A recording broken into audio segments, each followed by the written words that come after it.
రేవంత్ రెడ్డి గారు నీకు చిత్తశుద్ధి ఉంటే మండలి నీ ఇష్టం, ఊరు నీ ఇష్టం, రైతులను కూర్చోబెట్టు. రైతులు కనుక 100% రుణమాఫీ అయిందంటే నేను అక్కడే నా రాజీనామా పత్రం స్పీకర్ గారికి పంపిస్తా. రాజకీయం వదిలేసి శాశ్వతంగా ఇంట్లో కూర్చుంటా. మీ పేరన్నా? మల్లేశం కాబట్టి ఆశిట్లవర్గం తంగలపల్లి మండలం. రుణమాఫీ అయిందన్న మీకు? 5 లక్షల రూపాయలు అయింది.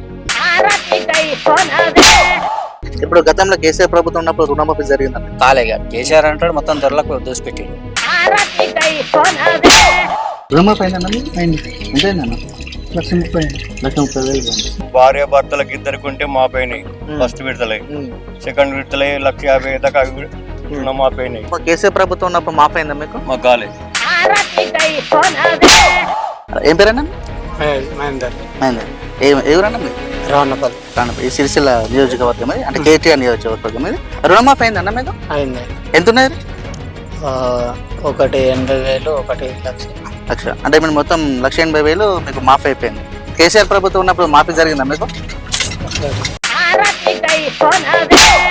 ఏ ఊరు మీరు? గజ్వేల్. ఓకే, మీది రుణమాఫీ జరిగిందా మీరు?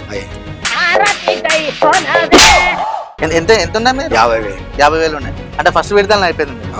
అయిపోయింది. ఇప్పుడు కేసీఆర్ ఉన్నప్పుడు రుణమాఫీ జరిగిందా మీకు? మాకు జరగలే.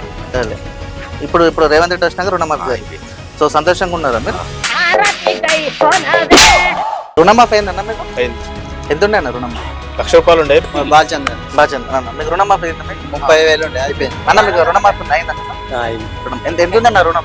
నాకు 88 దాకా ఉండే.